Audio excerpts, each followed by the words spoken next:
Morning. So we are doing today Nun Ches Amud Aleph. We're up to the bottom of Nun Zayin Amud Beis. The Gemara tells us Tan Rabban Arei Merkolius. When somebody sees this kind of getchka, the Merkolius getchka, which was done with piles of rocks, so Eimer Brosh Nosan Erech Apayim Lo Ivri Ritzena. You bless the Rebbeinu Shalom for giving time, for giving an extension of his anger for those who are over on his Ratzon. Mokim Shenekro Mimena Bedes Kechavim. If you see a place where other type of getchkas were removed, so Amar Baruch She'akar Akum Me'artzenu, you make a bracha thanking the Rebbeinu Shalom for taking away Avodah Zarah from our land. Ukashem Shenekro Mimakim Zeh Kain Te'akam Mikol Makom Yisrael. The same way it was removed from here, it should be removed from all over the places where there are Jewish people. And the hearts of those that are not serving you should be returned to serve you. Putzlar, it says they more in sarach lemer. And outside of Eretz Yisrael, you don't have to say this bracha. Why? Why?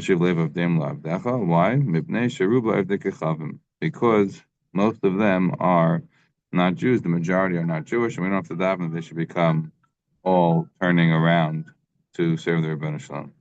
Shimon Elazar says that even in Chutz La'aretz you have to make this bracha, which includes not just thanking Hashem for removing Avodah Zarah from our land, but that also it should be removed from here and from all the places in the world where people are not serving Hashem. Why? Because according to Shimon Elazar, the world is going to be turned around eventually in the future, and everyone is going to be Asidim L'Sgayer. Shnemer Az Epach El Amim Safa Berura. Because it says it will turn all the nations around to speak a clear language.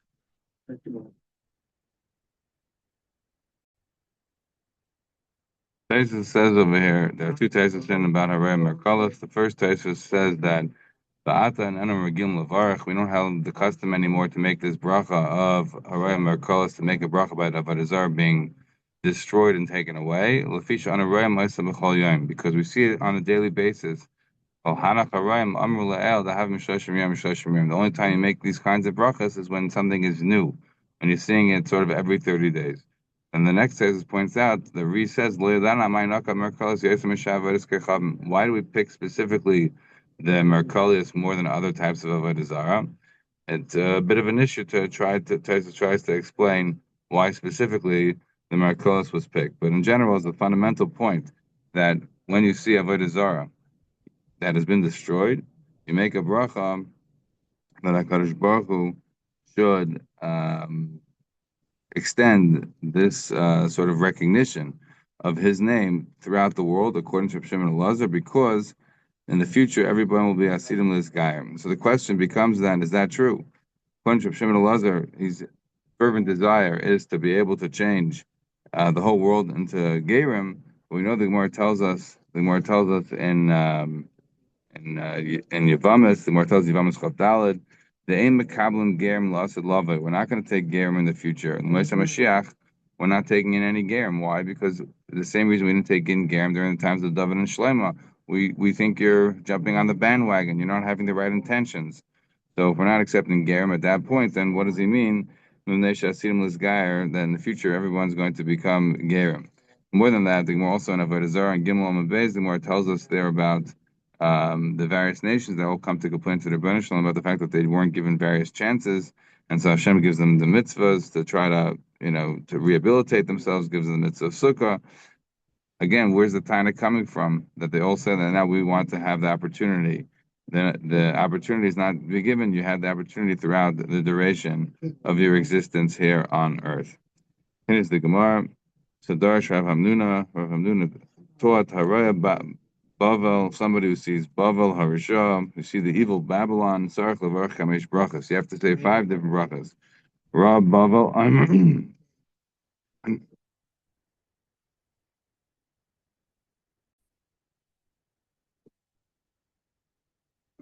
So when you see Bavel, Harisha, you have to make 5 brachas. Ra Bavel, I'm Bar Shecher Bavel, Rasha. You make a bracha that Bavel was destroyed.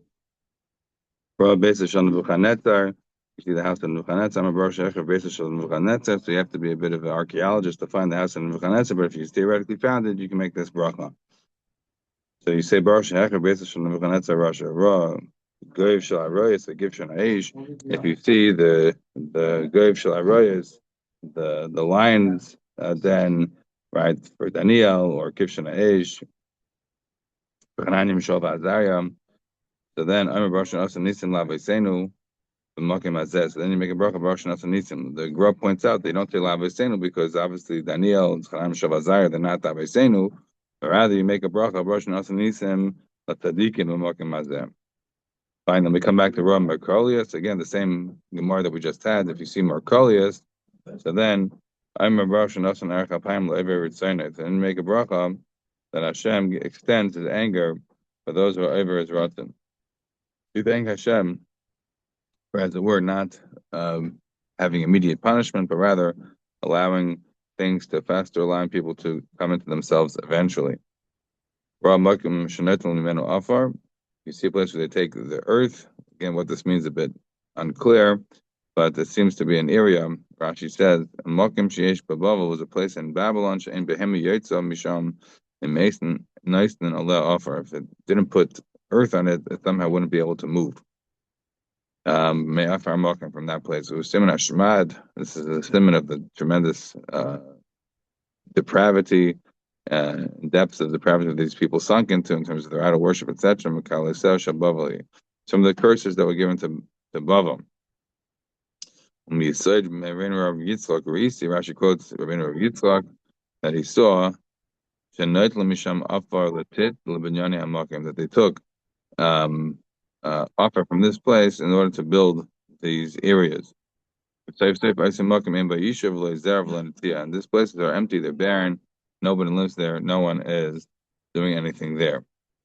So continues the Gemara. So if somebody sees in the Merkalis, again, like we already said now twice, you make a bracha, blessing Hashem for extending His anger, His wrath, for those who are over on His ratan. When you see this area where they take this earth in order to make these, animals move, you say, like Baruch Shamar, Kadosh Baruch Hu, blessed and who commands and decrees these various things and adheres to them. And he continues the Gemara, Rava Kavichazi Chamri the Shakli Afra. When Rava would see a donkey from these areas, which was carrying the earth in order to be able to help make it move, because otherwise the terrible Shmad would have ensured that it didn't. He would sort of slap it on its back, and Omar Ruhutu Tzadike Lemevad Ruusa de Maraichu. And he would say that you should go ahead and go do the will, of your command of your master. It sort of reminds us of the Gemara in Bamitzia Pehei. The Gemara tells us that Rebbe, when a calf came to sort of seek his protection, he also pushed it away and said, "Zil lekach mitzarta." Right? It says, go do your thing. This is what you're commanded to do. So, my brother Ravina Kav Matzal Bavel Havishakal Afa Besudre, when Meir, the son of Ravina, had him now a number of times when he came to Bavel. He would take earth, put it in his scarf. Right?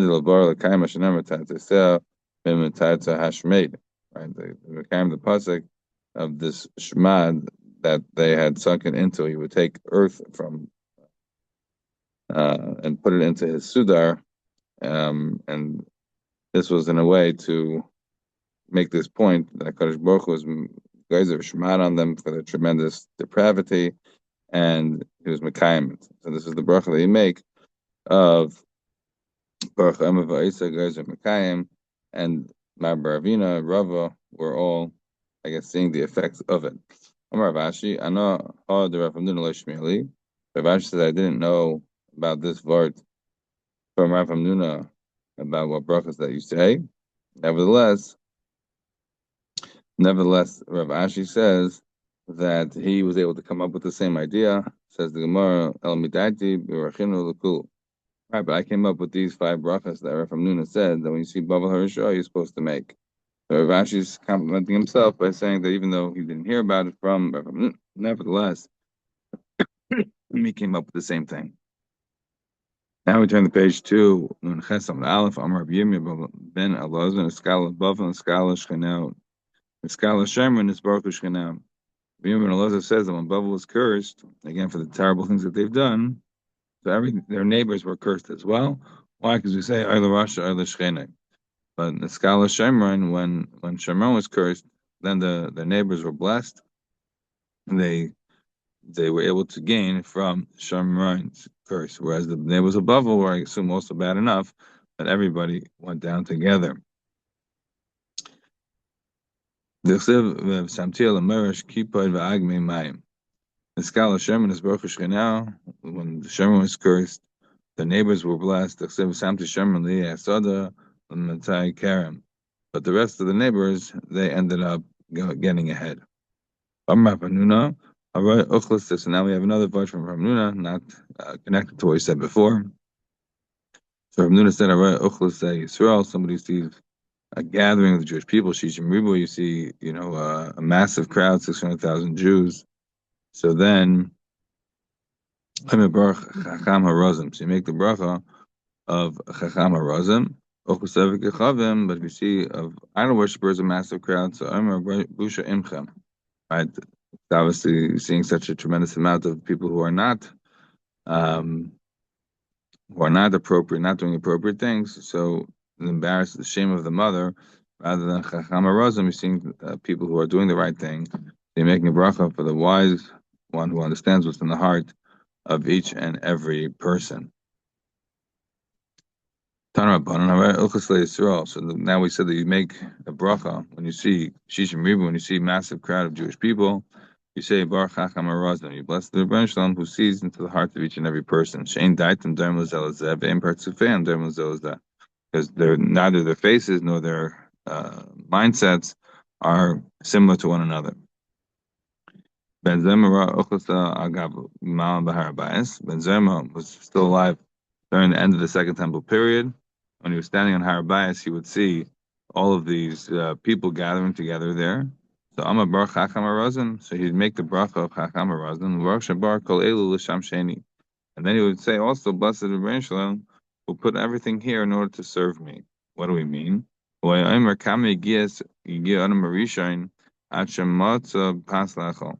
How much work did Adam Rishon have to do in order to be able to eat some bread? He had to basically do everything, from planting, from weeding, from seeding, from watering, from hoeing, from harvesting, from kneading, from winnowing, from baking. Mamash, there was nothing he didn't have to do.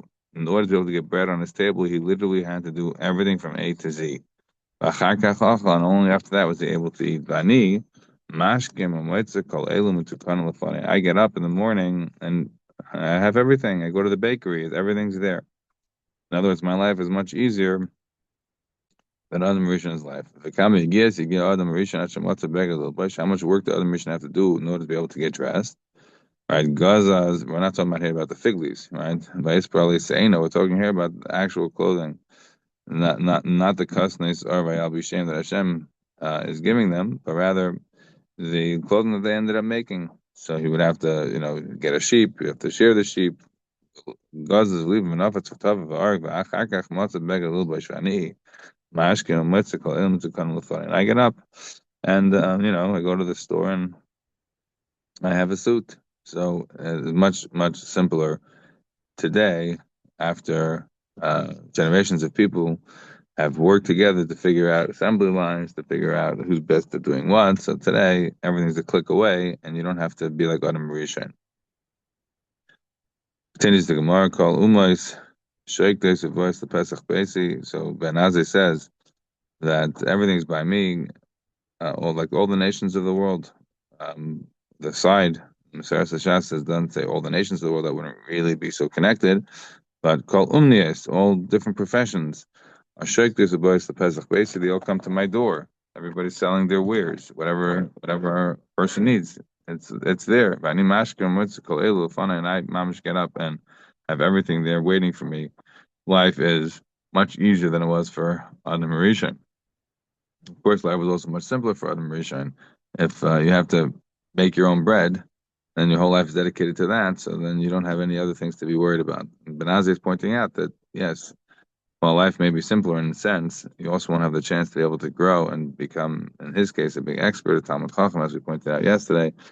Right? Somebody sees Benaz and a Chalem, Yitzabel Chasidus, so you wouldn't necessarily be able to become a Benazai because of the fact that life was so busy taking care of very, very mundane things.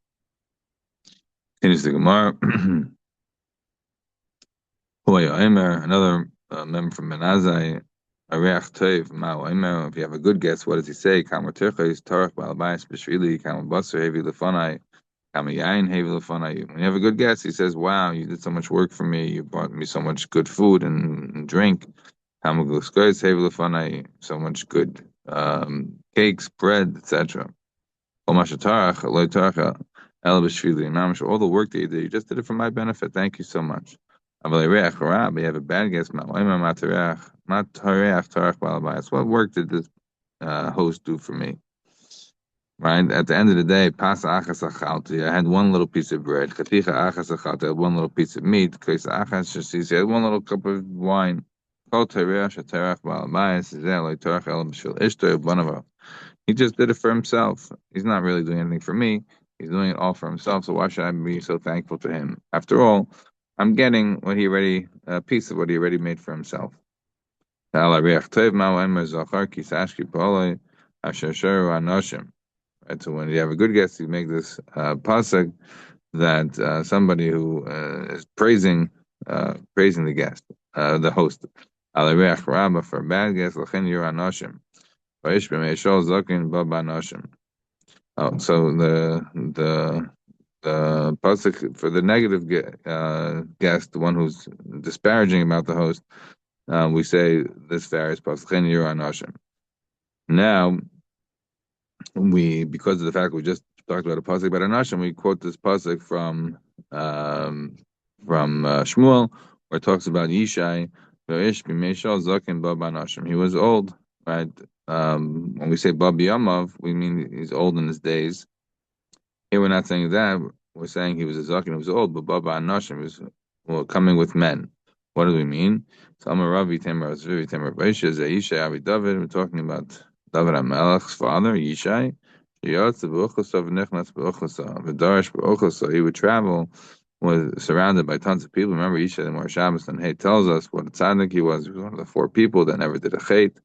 So he was surrounded by a lot of different people, and everybody wanted to learn from him, gain from him, and we're sort of suggesting, presumably, this connection between the fact that we just talked about the Ochosah and Anashim. So Yishai, we're combining the two. He was both with the Ochlasa and also which is the Anashim, which we're connecting into these previous 2 Gemaras. Perhaps again because of who Yishai was.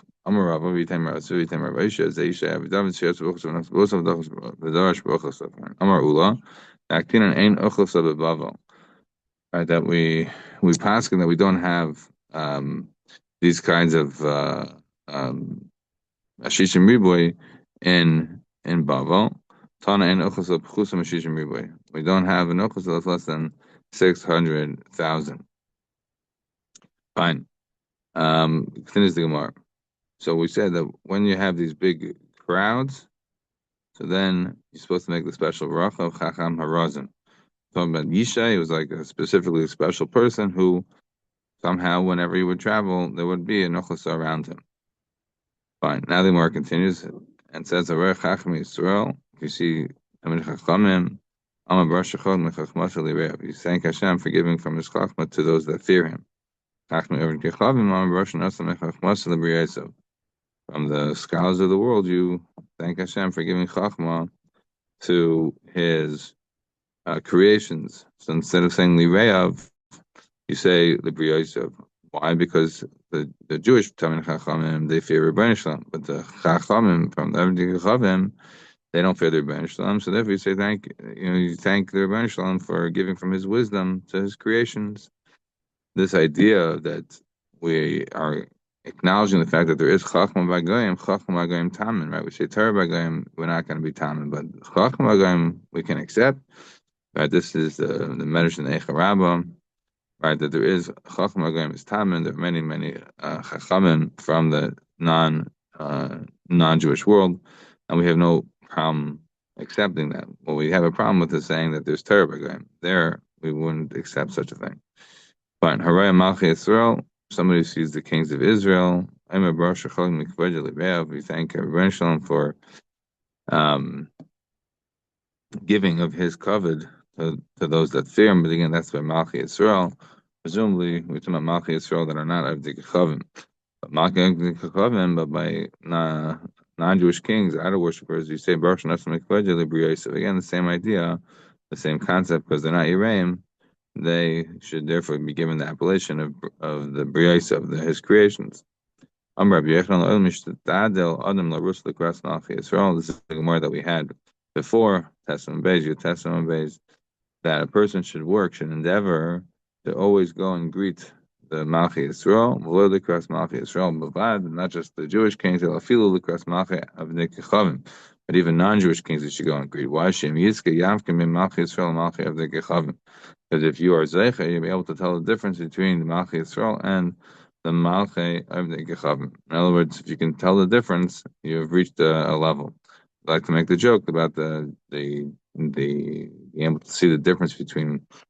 I don't know if it's as true today as it was, but I remember seeing a picture of like the Jewish general in the Israeli army versus like the American general. One had all these medals and the like, and one had just a basic green uniform. Why they wear Shabbos Samagimel tells us about that the sword, the arms. It's not it may be part of the dress code for a man. Certainly in those times, it's not necessarily the ideal. It's the question becomes in terms of Shabbos, well, whether or not one can carry that around or not. So again, one should be able to tell the difference between a Jewish king and a non-Jewish king. Fine. So continues the Gemara. Rav Sheshes Sagi Narhav. Rav Sheshes was blind. So whoever was going to greet some king there in the Sassanian Empire. Rav Sheshes also went to go see this king. Ashkeu Tzeduki. So a Tzeduki came upon him. I'm not sure that there were Tzedukim in times of Rav Sheshes. I mean, this is significantly after the Tzedukim kind of dried up in the they were in the times of B'Sar Mikdash and thereafter in Eretz Yisrael. Rav Sheshes is living in Bavel. But it was somebody from that kind of approach. He makes fun of him. He says basically, you're going with full pitchers to the river to go draw water. Obviously, that would be nonsense. To do something like that, you would go to the river to fill up with water with empty pitchers, meaning you're blind. You're going to see the king who you can't even see. So why are you going? He says, I see more than you. So they go together to see the king. So the first part of the entourage came through, some sort of chariots and the like. So as it's coming through, so the Tzeduki is saying, "Oh, the king is coming." No, he's not coming. Again, the Tzeduki says, "Oh, he's coming." No, he's not here yet. The king's not here yet. So the third group is coming through. When it became silent, the king is here now. He says, how do you know? So and I remember, obviously, a blind person has a very super sense of smell and hearing, and other senses are heightened because if you lost one of the senses, the other ones work better usually. So he's able to hear the silence, and he knows that this is the king. So he asked him, the Tzeduki, how did you know? So he says, Amalei the Malchusa the Ara Kein Malchusa Derikia. The kingdoms here on earth are like the mirror the ones that are in heaven. It's the same idea. The Siv Tsev Amat of Har, the Fnei Hashem. The Pasuk tells us by Eliyahu when he went to go re-experience the Mount Sinai experience. So the Pasuk says, go to the mountain, Mount Sinai, Hine Hashem Oivav V'Rakadol V'Chazdik Mefarik Harim M'Shabbos Shalom L'Fnei Hashem, and this tremendous wind force is going to come. Lo B'Ruach Hashem, and the wind is not going to be Hashem. V'Achar Ruach Rash, and after the Ruach has lots of noise. Lo B'Rash Hashem. Achar Rash Eish, after the great noise is going to be fire. Lo B'Eish Hashem. Achar Eish Kol D'Mam V'Dakam, and after the fire is going to be a very slow, quiet sound. That's going to be Hashem. Yasa Malcolm. So when the king passed by Rav Sheshes, Pasuk Rav Sheshes, Rav Sheshes made a bracha on him, and he said, as we just said, you make a bracha. When you see a non-Jewish king, you say the bracha is that instead of saying it on Ureav, you say it on Briyasav. All right, so you see Shecholag Mikavoida, Shenasa Mikavoida, Libriyasav. Fine. So my Havela, that's what happened to this Stugi. So it could be that what happened to him was his eyes blew out. Or Rav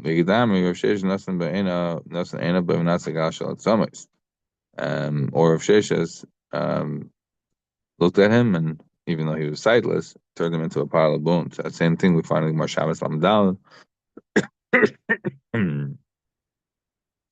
about we find that in Shabbos Lamdal. That's the Gemara about Shem Barichai, the person who started the whole thing, about saying that he had said negative things about the Romans. Indeed, even sightless people have power with the eyes. This is perhaps one of the ways to understand what Ayin Hara is. In a literal way, is able to cause him damage. Why did the Sugi have to get damaged? Again, he was making fun of Rav Sheshes, saying that he didn't see when Rav Sheshes, in fact, sees very well. I guess a continuation of that Gemara is another thing more to do with kings. This is a very interesting Gemara. It has to do with the Hilchos of Mesira. So the Gemara says, Reb Shila Nagdi Lahu Gavra de Baal Mitzvahs. Reb Shila gave a pet. She gave Malchus to somebody who was Baal Mitzvahs.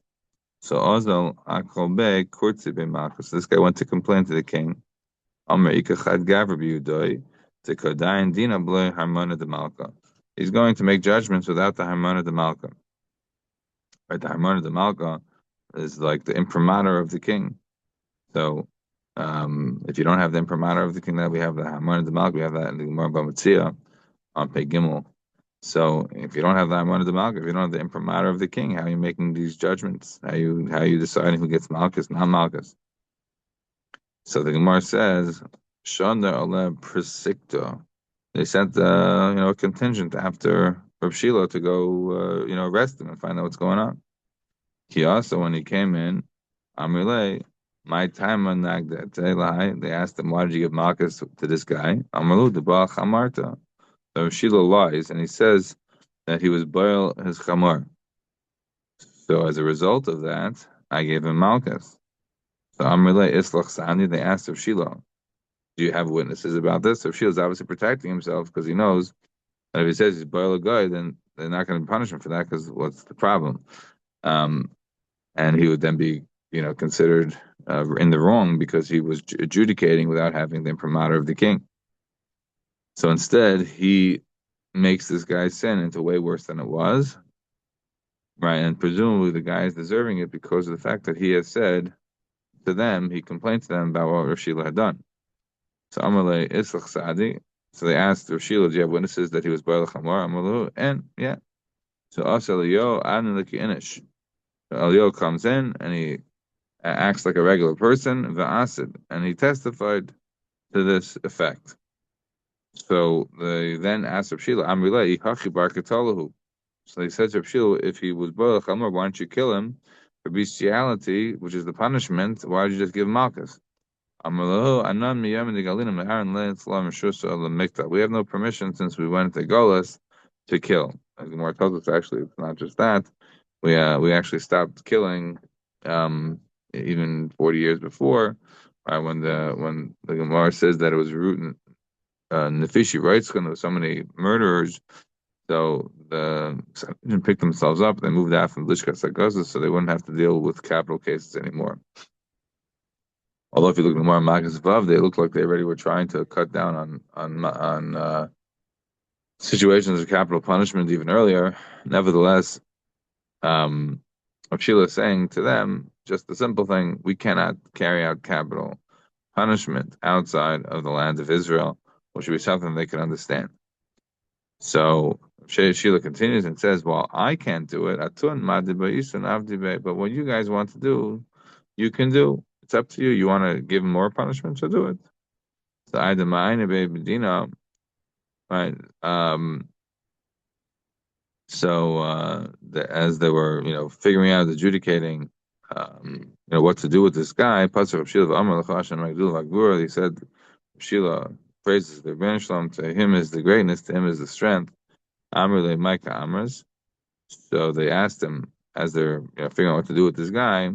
So they asked Rav Sheila, "What did you say?" Amalu hachi kamina. He said, "I. This is what I was saying. Baruch Rachmana diyav machusa barak and machus derakia. Blessed is God that He put a kingdom here on earth that is similar, that is proportional, parallel to the kingdom up in high. V'yavlu chko sholtana barach medina, and He gave the ability to have sarara, to have domination, and mercy, etc., to such a court." So Amr Chaviva Yikar de Malchus Kulei Hai. They said, "Oh, since you appreciate our kingdom, you appreciate our ways, our approaches so much, so you have like kulfa." They gave him the whatever this sort of a kulfa was, a gavel, and primata. They gave him some sort of a thing that would enable him to be the judge.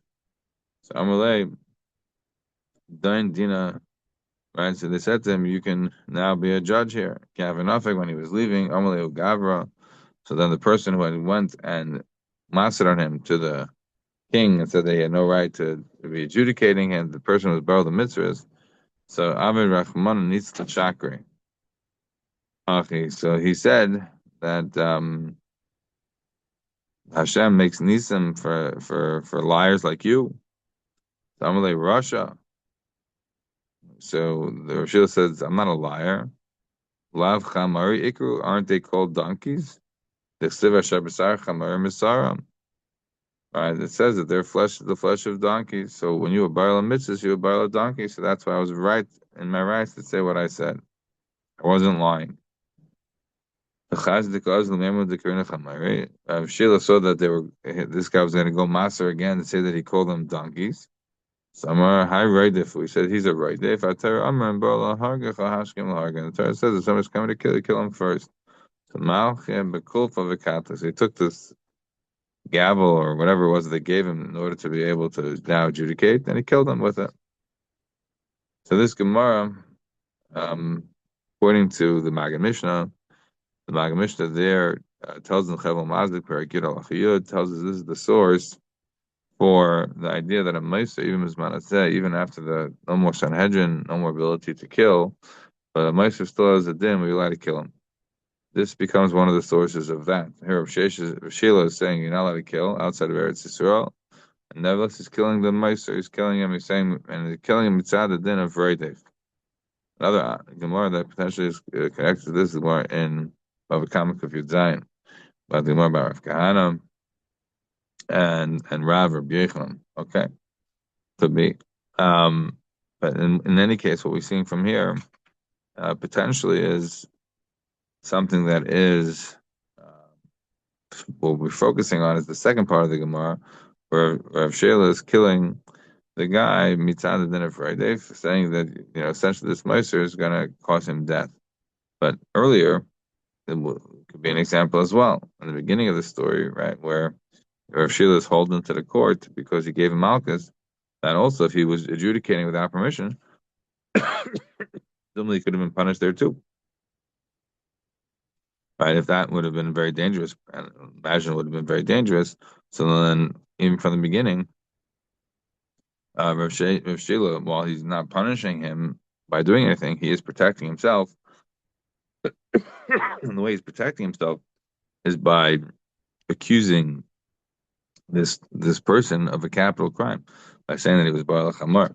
So you see that even over there on the Din of Masir, where where it was dangerous to Rav Sheshes, that that he was already utilizing whatever tools he had in his toolbox in order to be able to protect himself. So you see here potentially two examples of the type of Masira that would enable one to be liable for the death penalty. The Gemara continues, and the Gemara says that um, so Omar, Hayavas Avli Nisa Bahai Kra Darishino Le Hashem Agdulam. So Sheila went and said, since I got a big nace that happened to me when I was actually in this pasuk of Hashem Agdulam, they said it applied to this nation that they made me into a magistrate, and now they gave me a kufla, and I was able to use it to kill this guy. So big nace happened to me over here. So I'm going to make a traditional drasha. What I mean, l'chashem agadulam. L'chashem agadulam is a ma'aseh bereshis. L'chashem agadulam refers to creation. And that's where you see gedula. Ba'gevura, l'chashem agadulam, ba'gevura, v'teferes. Right. So where do you see gevura? So Yitzias Mitzrayim. That refers to Yitzias Mitzrayim. That's Yitzias strength. Remember, Yashal Seir Gedolah. And you see, the Jewish people saw HaKadosh Baruch Hu's very strong hand. Again, it's funny because the word Gedolah is from L'chashem Gedula, but nevertheless, Hagavur is Yitzias Mitzrayim at the Ferris. What's the Ferris going on? The beauty, the splendor of the Rebbeinu Shalom Zucham Levana, the son of the moon, Shem Yeshua, that stood for Joshua. Shalom Yidem Hashemesh V'Yarech Amad. Right? Yeshua said, Shemesh should give my dam V'Yarech V'Emagayalon. Whether or not it means literally state or not, that's unfortunately not our topic for the moment. But that is very hotly debated among the various different Mefarshim there on Yeshua. Netzach, right? The next word, right? The verse, Netzach v'Hoid. What's Netzach? Zuma plus Shalom. That's the eventual fall of Rome. What is the last? Is Hoid Zumuchamas Nachle Arnon. That's the Muchama on the east bank of the Jordan. Shnam al Ken Yom V'Seif Muchamas Hashem Esvay V'Suv V'Sanacholam Arnon. It's the end of the pasuk. Zumachem Sisra. That refers to the war with Sisra. Shem Shemaim Lachem Lakachom Musiloisa. Lachashem Amalacha. The last part of it is Zumachem Amalek. That refers to the wars with Amalek. B'chein Amar Ki Yod Al Kesiyah Lachamar LaHashem B'Amalek. So again, you see the Amalacha is connected to Luchama by Amalek. Hamisnase. The last word is Zumachem Gog, the eventual end of war to end all wars. Let's see Rosh Meshach V'Suva L'Chol Rosh. So that's how you give Amisnase. Amisnase L'Chol Rosh. You get that over here. So what is that's the Nasi? Amisnase is the Nasi. L'Chol Rosh. What's the last words of the pasuk? Chanan Barav Amar Yechon. Even like the head of a nothing, the head of the Reish Gargisa, right? The sisters, the one who's digging the wells, right? Somebody who's appointment to dig wells. Even such a person is decided upon from heaven, right? Like we know that, right? The Gemara tells us, Chanina says that a person, right? Even on the smallest things, right? A person's taking. A person taking the wrong denomination of coin out of its pocket. So again, that's something that was already decreed. But since the time of Shmei Rabbi Akiva, l'chashem agdula zikriyas yamsov, so it's good in terms of today and finishing off with Yonah Diyama. L'chashem agdula refers to kriyas yamsov, agavur zumakas b'chayrais, v'ateferes zuman teira, v'anetzach zu Yerushalayim. So the Chashem Agdula refers to Kriyas Yamsov, Gvur refers to Makas B'chayrais. That's out of obviously historical order, about the Ferzi Ma'an Teira, Netzach, right? That is Yerushalayim, Ahoid, Zu Beis HaMikdash. Have a wonderful Yontif.